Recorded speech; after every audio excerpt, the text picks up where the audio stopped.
بسم اللہ الرحمن۔ سب سے پہلے آپ سب کو میرا محبت بھرا السلام علیکم۔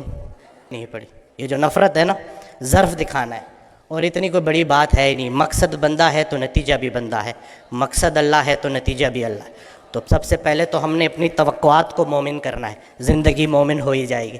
اصل میں ہماری توقعات مومن نہیں ہو رہی، ہم نے ایکسپیکٹیشنز اتنی بڑھا دی ہیں، ہر کسی سے ہم توقعات رکھتے ہیں سوائے اللہ کے۔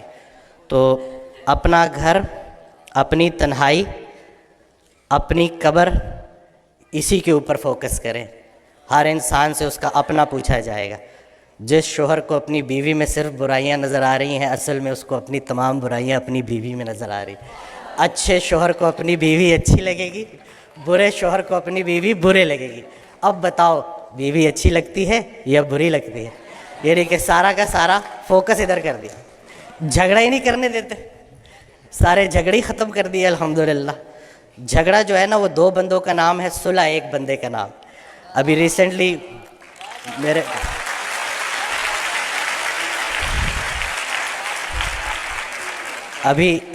میرے ساتھ ایک واقعہ ہوا۔ میں گاڑی ریورس کرا تو وہ برانڈ نیو گاڑی تھی، وہ لگ گئی، وہ پیچھے سا غلطی میری تھی۔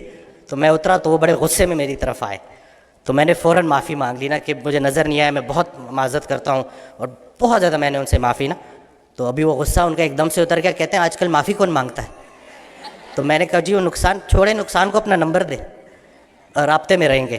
تو میرا بڑا دل تھا میں ان کو بولوں کہ اگر کوئی معافی منگوانے والا پیچھے کھڑا ہو تو بندہ ضرور معافی مانگتا ہے۔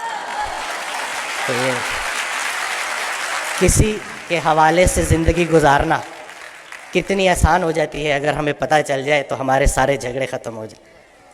میں تو میں نے آڈیوز میں جو سنا ہے نا کہ جنہیں ہم رخصت کرتے ہیں وہی ہمارا استقبال کریں گے۔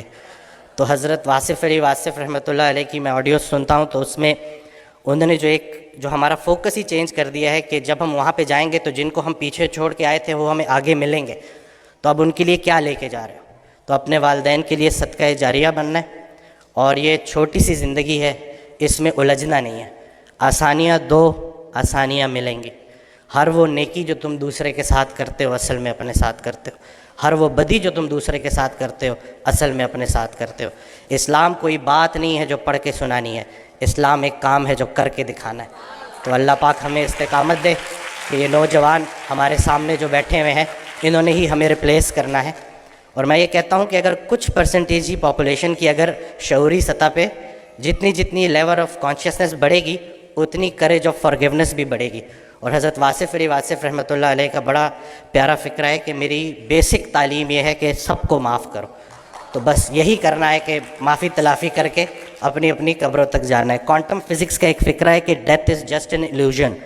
جب میں نے یہ پڑھا نا تو مجھے سرکار کا فکرہ یاد آ گیا کہ یہ کون لوگ تھے جنہوں نے موت کو میلہ بنا دیا۔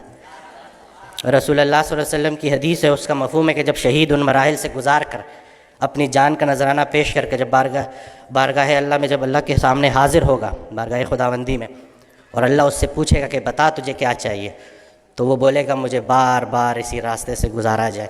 کہ یہ جو ہم زندگی گزار رہے ہیں، زندگی کو نہیں سمجھ سکے تو ہم موت کو کیسے سمجھیں گے؟ ہو سکتا ہے جسے ہم موت کہہ رہے ہوں عین زندگی ہو، بلکہ حقیقتاً زندگی ہی ہے۔ سارے چیک ادھر کیش نہیں کرانے، کچھ آگے کے لیے بھی چھوڑ دو۔ تو بس یہ ہے کہ بزنس نہیں کرنا، خدمت کرنی ہے۔ اور ایک جو بڑی پیاری بات کہ ہر رات سونے سے پہلے خود سے پوچھو کہ لوگوں کو استعمال کر رہے ہو یا لوگوں کی خدمت کر رہے ہو؟ اس کا جواب تم خود دو گے۔ ہر وہ دن ڈے ٹو ڈے چلنا ہے، مومن ڈے ٹو ڈے چلتا ہے۔ ہر وہ دن جس میں آپ کی ذات سے کسی انسان کا نقصان نہیں ہوا، آپ کے ذات کے شر سے لوگ محفوظ رہے، اور کسی نہ کسی کا نفع ہو گیا، وہ بہترین دن گزر گیا۔ ان دو فکروں میں پورا اسلام سمجھایا گیا ہے، اگر لوگ سمجھیں۔ اگر آپ کی ذات بے ضرر ہو گئی تو آپ کے دین کی ابتدا ہو گئی، اور اگر آپ کی ذات سے لوگوں کا نفع ہو رہا ہے تو آپ کا دین مکمل ہو گیا۔ اسلام کچھ بھی نہیں ہے اخلاق محمدی صلی اللہ علیہ وآلہ وسلم۔ تو دعا یہی کرنی چاہیے کہ ہم اپنے ریئل کو اپنے آئیڈیل کے قریب کر دیں۔ ہم سب یہ دعا کرتے ہیں کہ مرتے وقت رسول اللہ صلی اللہ علیہ وسلم کا چہرہ مبارک ہمیں نظر آئے، ہم ان کا دیدار کریں۔ تو بس دیکھ لیجیے کہ کہیں ایسا نہ ہو کہ اس دن شرمندگی اٹھانی پڑے۔ تو کوئی ایک خوبی اپنے اندر ایسی پیدا کر لو جو آپ کو لگے کہ رسول پاک صلی اللہ علیہ وسلم کو اچھی لگے گی. کوئی ایک غلطی خامی اپنے اندر سے ایسے نکال دو جو آپ کو لگتا ہے رسول اللہ صلی اللہ علیہ وسلم کو ناپسند ہے. تو بس یہی چھوٹی سی زندگی ہے اور یہی کرنے والے کام ہیں، کر ڈالیں. اور اللہ کے راستے کا سفر تنہائی کا سفر نہیں ہے، سنگتوں کا سفر ہے. تو یہ جتنے بھی لوگ ہیں الحمدللہ، یہ ایک اور حدیث قدسی ہے، اس کا مفہوم ہے کہ جب چند لوگ، اللہ تعالیٰ ارشاد فرماتا ہے کہ جب چند لوگ خالصتاً میری رضا کے لیے کسی جگہ اکٹھے ہوتے ہیں اور میرا ذکر کرتے ہیں، تو جب بھی وہ اس محفل سے اٹھتے ہیں تو میں ان کے گناہوں کو نیکیوں میں کنورٹ کر چکا ہوں.